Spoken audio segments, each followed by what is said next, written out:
پیارے دوستو، آج کی ویڈیو میں ہم آپ کو ایک طوطے کی گواہی کا حیران کن واقعہ سنانے والے ہیں، اور کیسے نوجوان نے اپنے آپ کو زنا سے بچانے کے لیے قتل کر لیا، اور جب اس کی لاش سامنے آئی تو کیسے طوطے نے سب کو بتایا۔ جانتے ہیں یہ سبق آموز واقعہ۔ کسی گاؤں میں ایک نوجوان رہتا تھا۔ وہ یتیم تھا، یعنی بچپن میں اس کے ماں باپ کا سایہ اس کے سر سے اٹھ گیا تھا، لیکن اللہ تعالیٰ نے مہربانی کچھ اس طرح سے کی کہ اس کا باپ ورثے میں تھوڑی بہت دولت چھوڑ کر مرا تھا، لیکن وہ دولت اتنی بھی نہیں تھی کہ اس کی زندگی بھر کے لیے وہ کافی ہوتی۔ بہرحال وہ جوان تو ہو گیا۔ بچے ماں باپ کے بغیر بھی پل جاتے ہیں، لیکن کیسے پلتے ہیں یہ بات وہی بچہ جانتا تھا۔ اس کے کوئی بھی بھائی اور بہن نہیں تھے۔ اس کی شادی ایک نیک اور خوبصورت عورت کے ساتھ کر دی گئی۔ اس کو اپنی بیوی سے بہت محبت تھی، کیونکہ اس دنیا میں وہ واحد عورت تھی جو اس کے ساتھ تھی۔ اس کو اپنی بیوی سے ضرورت سے زیادہ الفت اور محبت تھی۔ وہ ایک دن کی بھی جدائی برداشت نہیں کر سکتا تھا۔ ہمیشہ گھر پر رہتا، کام پر بھی نہیں جاتا تھا۔ ایک دن اس کی بیوی نے اپنے شوہر سے کہا، آخر باپ دادا کی ملی ہوئی جائیداد کب تک ساتھ دے گی؟ تم جو محنت کرتے تھے، مزدوری کرتے تھے، تم نے اب وہ بھی چھوڑ دیا۔ اگر رات دن ایسا ہی رہا تو ایک دن غربت آ جائے گی۔ اللہ تعالیٰ نے ابھی تو اتنا دیا ہے کہ ہم پیٹ بھر کر کھا سکتے ہیں، لیکن اگر تم کام دھندے پر نہ گئے تو پھر ہم کو فاقے کی زندگی گزارنی پڑے گی۔ اس کے شوہر نے کہا، کیا کروں؟ گھر کی جدائی اور تمہاری محبت باہر جانے کی اجازت نہیں دیتی۔ دل نہیں کرتا کہ تم جیسی بھولی اور کم عمر لڑکی کو ایسے اکیلے چھوڑ کر کہیں چلا جاؤں۔ تم بہت ہی زیادہ سیدھی ہو، تمہارے بغیر میں کہیں نہیں جاؤں گا۔ اس کی بیوی نے کہا، زمانے کا یہی دستور ہے کہ مرد کو باہر نکلنا پڑتا ہے، رزق کی تلاش کے لیے، روزی تلاش کرنے کے لیے۔ تمہارے جیسا خیال اگر ہر کسی کا ہو جائے تو دنیا کیسے چلے گی؟ اگر گھر میں اپنے آپ بغیر کام کیے دانا پانی آتا رہے تو اس طرح تو ہر کوئی گھر میں بیٹھ جائے گا اور کوئی بھی محنت مشقت نہیں کرے گا۔ یہ دستور نہیں ہے دنیا کا، تمہیں باہر نکلنا پڑے گا۔ مگر وہ نوجوان کسی صورت میں بھی گھر چھوڑنے کو تیار نہیں تھا۔ اس کی بیوی نے ایک دن ایک طریقہ سوچا۔ اس نے کہا، میں یہاں پر بہت ہی زیادہ پریشان ہوں، اور میری خواہش ہے کہ تم اگر مجھ سے واقعی محبت کرتے ہو تو میرے لیے کم سے کم 1 سال کے لیے تم اس گاؤں کو چھوڑ دو۔ تو وہ کہنے لگا، تو میں بھلا کہاں جاؤں؟ تمہارے بغیر تو میں گھر سے باہر بھی نہیں نکلتا، تم کہاں چھوڑنے کی بات کر رہی ہو؟ اس کی بیوی کہنے لگی، دیکھو، اگر تمہیں سچ میں مجھ سے محبت ہے اور تم محبت میں اتنے زیادہ دعوے کرتے ہو تو بس تمہیں میری یہ خواہش پوری کرنی پڑے گی۔ جب اس نے محبت کا واسطہ دیا اور یہ کہا کہ ثابت کرو تمہیں مجھ سے کتنی محبت ہے، تو اس نے کہا، ٹھیک ہے، تمہاری محبت میں میں گھر سے نہیں نکلتا تھا، لیکن تمہاری ہی محبت میں میں اپنے اس گاؤں کو چھوڑ کر شہر جاتا ہوں تاکہ تمہاری خواہشات کو پورا کر سکوں۔ یہ سن کر بیوی بہت خوش ہوئی کہ چلو کسی طرح کم سے کم یہ باہر جانے کے لیے تیار تو ہوا۔ یہاں تک کہ وہ گاؤں چھوڑ کر 1 سال کے لیے شہر چلا گیا۔ ابھی اس شخص کو ایک ہی دن گئے گزرا تھا تو اس کی بیوی میں خواہشات پیدا ہونے لگی کہ میرا شوہر نہیں ہے اور میں تنہائی کی آگ میں جل رہی ہوں، میں ایک دن بھی نہیں گزار پا رہی ہوں، تو پورا سال بھلا کیسے گزاروں گی؟ غرض کہ یہ تو میں نے ہی اسے مشورہ دیا تھا اور مجھے ہی اس بات پر صبر کرنا پڑے گا۔ اب 1 سال وہ نہایت ہی صبر و تحمل سے گزار رہی تھی، لیکن وہ تھی تو ایک عورت، اور انسان کے اندر تو نفسانی خواہشات ہوتی ہیں، لیکن نفسانی خواہشات کے لیے اگر شیطان آپ کو بہکائے تو آپ کو بہکنا نہیں چاہیے۔ مگر وہ عورت بہکنے کے لیے تیار تھی۔ وہ جوان عورت رات کو جب سوئی تو ابلیس اپنے قاعدے کے مطابق رات کو آتا اور وہ عورت کو طرح طرح سے بہکانا شروع کر دیتا، اور اس عورت کو بہکانے میں شیطان آخر کامیاب ہو گیا۔ ایک دن اسے خبر ملی کہ اس کے محلے میں ایک طوائف رہتی ہے، لیکن وہ اب بوڑھی ہو چکی ہے اور اس نے اپنا کام بند کر دیا ہے۔ وہ محلے والوں سے بچتے بچاتے اس کے گھر جا پہنچی، جس کی دور دور تک خبر پھیلی ہوئی تھی اور جو کہ بہت مشہور طوائف تھی۔ اس نے اس بڑھیا کے پاس خاموشی سے پہنچ کر دھیرے سے کان کے پاس جا کر کہا، دیکھو میرا شوہر گھر پر نہیں ہے۔ اور وہ کہنے لگی، میں نے خود اپنے شوہر کو اس گاؤں سے شہر بھیج دیا ہے، وہ پیسے تو بھیج رہا ہے لیکن خود نہیں آ رہا۔ 1 سال کا عرصہ گزر گیا، میں اپنے آپ کو بہلاتی رہی، صبر کرتی رہی، لیکن اب صبر نہیں ہوتا۔ کیا تم میرے لیے کوئی انتظام کر سکتی ہو تاکہ میں اپنی خواہشات کو پورا کر لوں اور کسی کو کانوں کان خبر بھی نہ ہو؟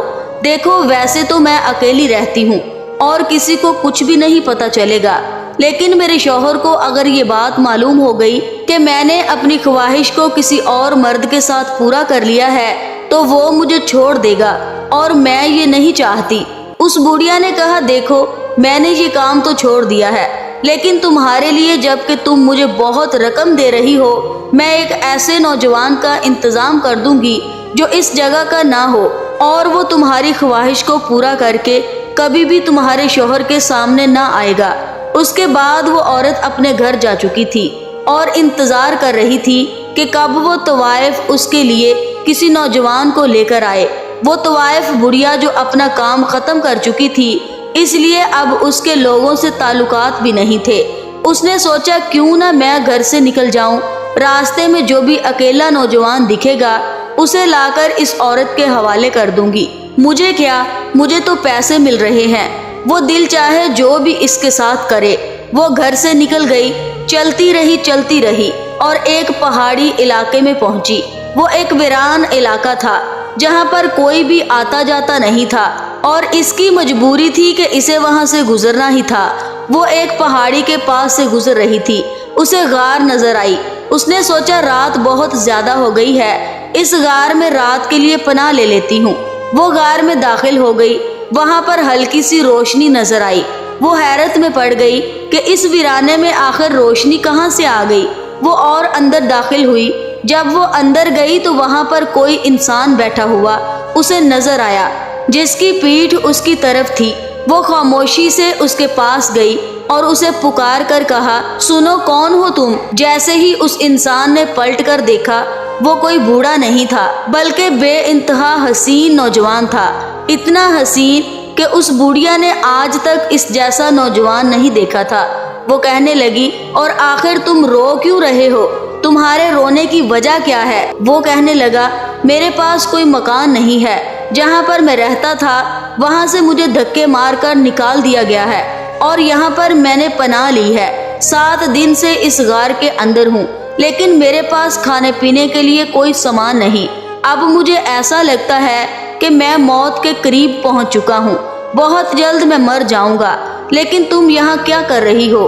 وہ بڑھیا کہنے لگی، میں ایک ایسے نوجوان کی تلاش میں تھی جو میرا ایک بہت اہم کام کر سکے۔ اگر تم میرا یہ کام کر دیتے ہو تو میں تمہیں منہ مانگی رقم دوں گی اور پیٹ بھر کر تمہیں کھانا بھی کھلاؤں گی۔ وہ کہنے لگا، میں آپ کا کام کرنے کے لیے تیار ہوں، بس بتاؤ مجھے کہاں جانا ہے، کیا کام کرنا ہے۔ اس نوجوان کو ابھی تک پتہ نہیں تھا کہ آخر کام کیا ہے۔ پھر بڑھیا نے کہا، میرے ساتھ ساتھ آؤ، اور وہ اس کے ساتھ چلنے کے لیے تیار ہو گیا۔ چلتا رہا، پہاڑی علاقے سے گزر کر بڑی مشکل سے اس ویرانے کو پار کر کے وہ اس جگہ پر پہنچا جہاں پر اس عورت کا مکان تھا۔ اس نے اس کے دروازے کو کھٹکھٹا کر کہا، میں نے تمہارے لیے ایک نوجوان کا انتظام کر لیا ہے، جو کام بھی ہو تم اسے بتا دو، یہ تمہارا ہر کام کر دے گا، اور تم اس کے بدلے میں اسے پیٹ بھر کر کھانا کھلا دینا۔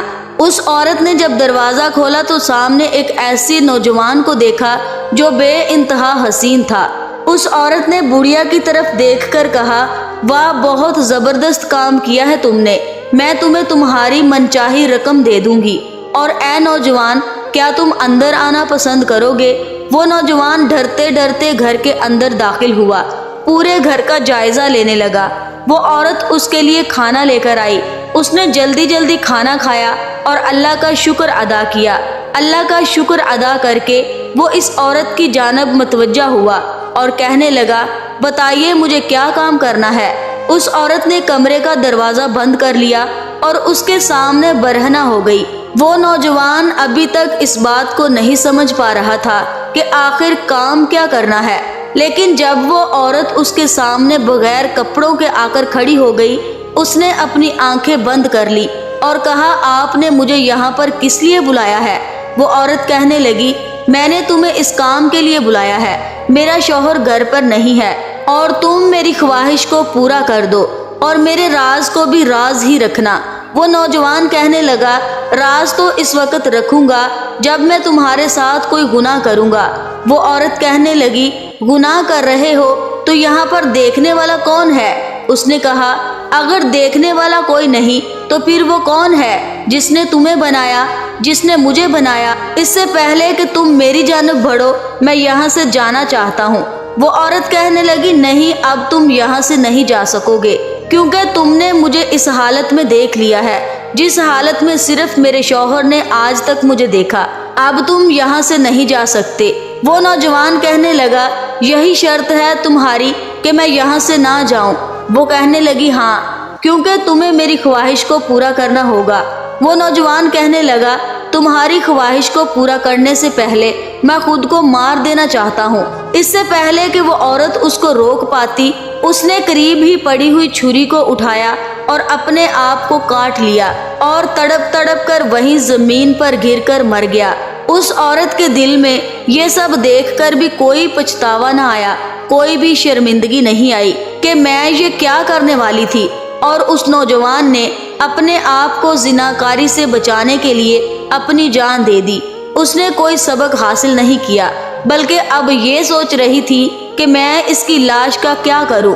باہر لے جاؤں گی تو لوگ مجھے پکڑ لیں گے، میں تو ویسے ہی اپنے راز کو چھپانا چاہتی تھی، اب اس نوجوان کی لاش کی وجہ سے کہیں کسی کو یہ معلوم نہ ہو جائے کہ میں نے اسے مارا ہے، باہر لے جانے سے اچھا ہے میں گھر کے کسی حصے میں اسے دفن کر دیتی ہوں۔ اس نے صحن کو کھودا اور بڑے سے گھڑے میں اس نوجوان کی لاش کو دفن کر کے فرش کو برابر کر دیا۔ وہ اپنے کمرے میں آ کر بیٹھی اور اس نوجوان کو کوس رہی تھی کہ بیوقوف نوجوان تھا، اور سوچنے لگی میری خواہش تو پوری نہ ہوئی، کیا میں اسی طرح سے اپنی زندگی کو گزاروں گی؟ اچانک دروازے پر دستک ہوئی، اس نے آواز دی کون ہے؟ باہر سے آواز آئی میں تمہارا شوہر ہوں۔ عورت نے جلدی سے دروازہ کھولا اور خوشی سے اس کا برا حال تھا، بہت خوش ہو رہی تھی۔ اس کا شوہر ہاتھ میں ایک پنجرا لیے ہوئے تھا جس میں ایک بہت ہی خوبصورت سا طوطا تھا۔ وہ کہنے لگی ارے واہ، یہ تو بہت ہی خوبصورت طوطا ہے۔ شوہر نے کہا ہاں، یہ میں خاص طور پر تمہارے لیے لے کر آیا ہوں، تمہارے دل کو بہلانے کے لیے، یہ تمہیں بہت خوش کرے گا۔ بیوی بولی اچھا، یہ تو بہت اچھی بات ہے، تم اس طوطے کو گھر میں لے آئے۔ اب اس گھر کے اندر وہ دونوں میاں بیوی اور طوطا رہتے تھے۔ غرض کہ اس کی زندگی وقتی طور پر تو بہت اچھی گزر رہی تھی۔ اس نے سوچا اچھا ہی ہوا میں نے کسی کے ساتھ بدکاری نہیں کی، ورنہ بلا وجہ مجھے اس بدکاری کو بھی چھپانا پڑتا۔ لیکن وہ یہ بھول گئی تھی کہ وہ جس کے سامنے برہنہ ہوئی تھی، جس کے ساتھ وہ بدکاری کرنا چاہ رہی تھی، اس کی لاش اسی گھر کے صحن میں دفن تھی، اور یہ بات کوئی اور جانے یا نہ جانے لیکن اللہ تعالیٰ تو ضرور جانتا ہے۔ جس سے بچنے کے لیے اس نوجوان نے خود کو قتل کر دیا تھا، اللہ سب کچھ دیکھ رہا تھا۔ ایک دن کچھ ایسا ہوا کہ وہ پڑوس میں کسی کام کے لیے گئی ہوئی تھی، اس کا شوہر اس طوطے کے ساتھ اکیلا تھا۔ اچانک اس طوطے نے چلانا شروع کر دیا کہ صحن کھودو، صحن کھودو، کچھ چھپا ہوا ہے۔ طوطا ٹھیک طرح سے بتا نہیں پا رہا تھا۔ اس کا شوہر بہت ہی حیران ہوا، لیکن اس نے اپنے طوطے کی اس بات پر صحن کو کھودنا شروع کر دیا۔ جب وہاں سے اس نے مٹی ہٹا لی تو دیکھا اندر بوری میں کوئی چیز لپٹی ہوئی پڑی ہے۔ وہ کہنے لگا اللہ رحم کرے، یہاں کے صحن کے حصے میں آخر کون سی چیز ہے؟ اس نے جلدی سے اس بوری کو باہر نکالا۔ جیسے ہی اس بوری کو کھولا تو اس کے اندر ایک لاش تھی۔ شوہر پہچان نہیں پایا کہ وہ لاش کس کی ہے۔ اب تو راز کھل چکا تھا، طوطے نے سارا راز کھول دیا تھا۔ اب بس بیوی سے پوچھنا تھا کہ یہ کون ہے۔ اس نے فوراً اپنی بیوی کو بلایا اور کہا بتاؤ یہ کون ہے اور ان کے صحن میں آخر یہ کیا کر رہا ہے؟ اگر تم مجھے سچ نہیں بتاؤ گی تو میں تمہیں جان سے مار دوں گا اور تمہیں اسی جگہ پر دفن کر دوں گا۔